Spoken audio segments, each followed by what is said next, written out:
How do I change myself? I find myself in so many situations where there are these particular habits, these behaviors that I employ on a continuous basis. I find myself in cyclical experiences, whether it be in relationships, constantly finding yourself with the wrong person, or you find yourself consistently unable to do a particular thing, or unable to be consistent with, let's say, fitness or a particular goal you have in your life. Why is it that I can't seem to change these parts of myself that are so hard-grained? It's driving me freaking crazy. And I'm at a point now where in my adulthood, I almost want to give up and accept that that is who I really am. What is up, guys? Mental Muscle Coach here.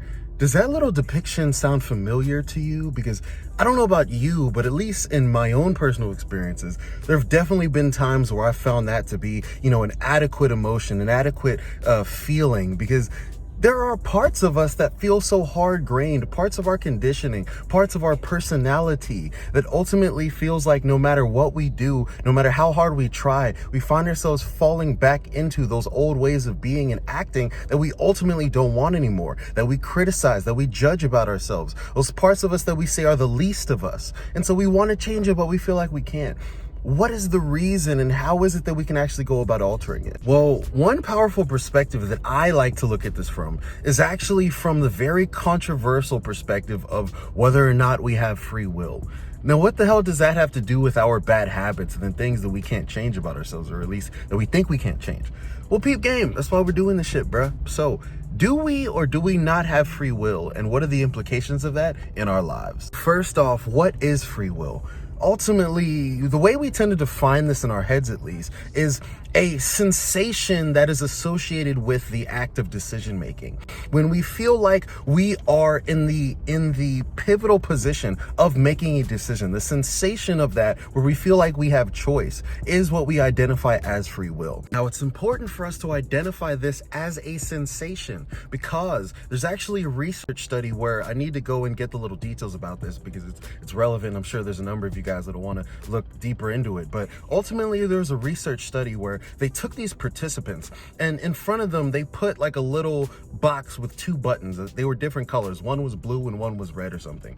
And they told them, okay, on our trigger, when we give you the signal, we want you to choose which button you want to press and respectively press that button. But here's the thing though, is they had them plugged up to this machinery where in essence they were sending electrical signals to the brains of the participants. Now remember, your mind is the electrical activity or energy of your brain, and so your thoughts are the same thing, electrical energy. So these electrical signals they were sending to the brains of the participants were replicating the thought and mental functions of the participants. What the researchers did not tell them is when they would give the signal to press one of the two buttons, they wouldn't let the participants know when the researchers were sending an electrical signal that would essentially be like a persuasive element, if you will, where they were basically telling them through the electrical signals, a form of communication, telling them which button they wanted them to press. So sometimes the participant was pressing it in and of themselves, of their own free will and own choice, and other times they were having their choice being influenced by these electrical signals. And the major thing was, after the experience, when the researchers were speaking with the participants said they felt like they were always making the decision of which one to press. However, a number of times in the experiment, the researchers were influencing what they were choosing. The researchers were telling them, press the blue, and they would end up pressing the blue. But from the perspective of the participant, they didn't know they were being influenced. So the question becomes, to what extent is free will legitimate, and to what extent is free will a biased perception based upon the sensation of what we think free will is? Kind of freaky, right? So let me push this a little further. Another bias we have is we tend to make a distinction between things we do or things we perceive ourselves to do and things that we think are happening to us. We identify with the act of writing our name on a piece of paper, but we don't identify with the act of our heart beating. We don't say, I made my heart beat. We say, my heart is beating fast, as if the sensation of rapid heart rate is occurring to us. It's happening to us as opposed to us doing it. So my question becomes, okay, You're identifying with the intelligence or the entity that is writing your name on the paper, but you don't identify with the intelligence that is causing your heart to beat. Which one is you, if either or if both? Who is the intelligence or what is the intelligence that's causing your heart to beat? Is it inherently separate from the intelligence you identify as it's writing your name? Maybe they're the same, maybe they're neither, maybe there's no one doing either one of them, but you think there is.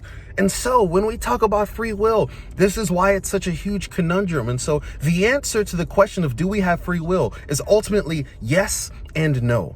There is an argument on one level to say that yes, the experience, the sensation is associated with the act of decision making, and therefore I do have free will. However, you can also say no for the number of reasons that I've broken down. You can't even identify the person or the doer who in fact has the free will. And so if you can't identify the object, then you can't associate the action and definitively say that action is taking place, i.e. decision making. So what does this have to do with your bad behaviors? Why is it relevant to you? Why the fuck am I talking right now? Because so many of the tactics we utilize to try to change our behavior that are inherently ineffective are related to the idea of there is this person that is causing me to not do what I want to do, that there is this entity that is in the way of my success, that is in the way of my progress and happiness ultimately, as opposed to realizing that, wait a minute, so many of the things that I'm dealing with that are ingrained deeply in me are more of a computer program or more of a byproduct of my conditioning over my life and over the course of my experiences,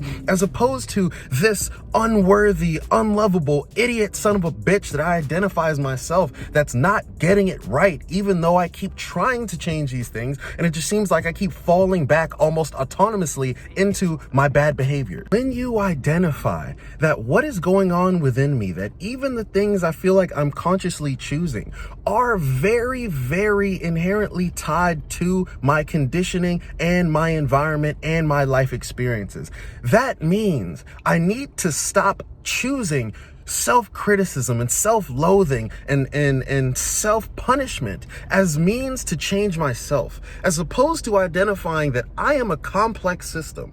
And if this is what is going on right now, if these bad behaviors are present right now, I'm not going to get them through slapping. I'm not going to get them to change through slapping my wrist. I need to start at acceptance that in this moment, I am who I am, and I can't change that in this moment. I can change it later, but I can't change it now. And so doing anything other than accepting this moment and who I am in this moment completely, doing anything other than that is madness, because I cannot change it. So I might as well. It is what is.